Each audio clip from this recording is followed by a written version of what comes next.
Hello students, question है find the area of segment A Y B segment का area पता करें अगर सर्कल का रेडियस 21 सेंटीमीटर और ए ओ बी 120 डिग्री हमें गिवन है। फिगर हमारे सामने है ए ओ बी 120 रेडियस 21 और जो सेगमेंट है वो ये वाला जो शेडेड पोर्शन है ए वाई बी, ये वाला पोर्शन सेगमेंट है।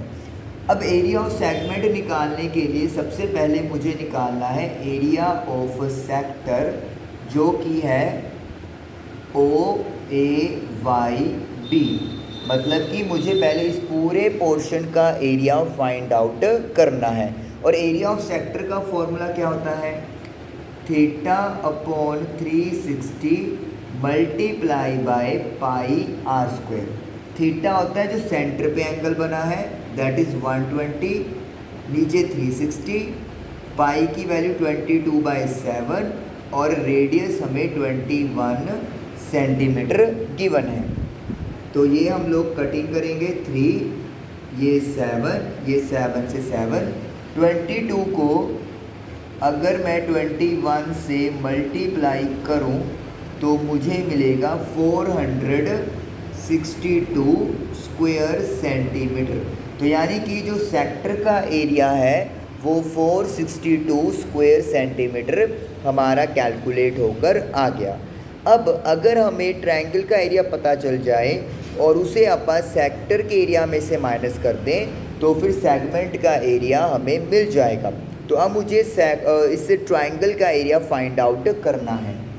तो area of triangle A O B, अब 120 डिग्री का अगर एंगल बना है सेंटर पे तो आपको फॉर्मूला क्या याद रखना है वो काइंडली आपको नोट करना है।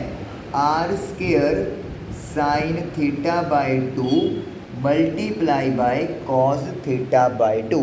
तो 120 का जब भी एंगल बने तो आप ये सीधा फॉर्मूला अप्लाई करेंगे।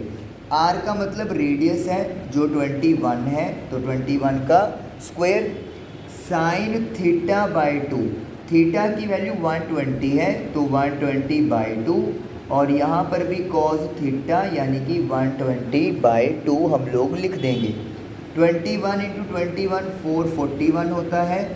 साइन ये आपका 60 बन जाएगा और ये आपका बन जाएगा कॉस 60। तो 441 साइन 60 की वैल्यू √3/2 है और cos 60 की वैल्यू 1/2 है। तो ये आ जाएगा 441/2 × 2 4 √3 स्क्वायर सेंटीमीटर। तो ये हमारे पास ट्रायंगल का एरिया कैलकुलेट होकर आ गया।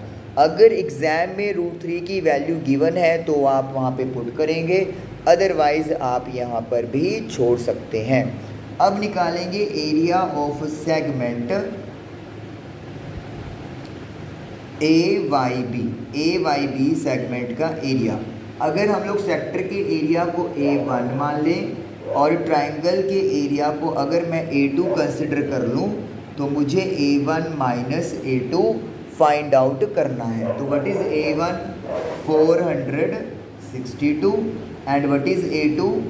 441/4 √3 और इसका पूरे का ब्रैकेट लगा देंगे और यहाँ पर लिख देंगे स्क्वायर सेंटीमीटर। तो ये हमारे पास फाइनल आंसर जो है वो डन हो गया और यही हमने फाइंड आउट करना था। आई होप आपको ये क्वेश्चन क्लियर हुआ होगा। इसकी सेल्फ प्रैक्टिस ज़रूर करें। Thank you.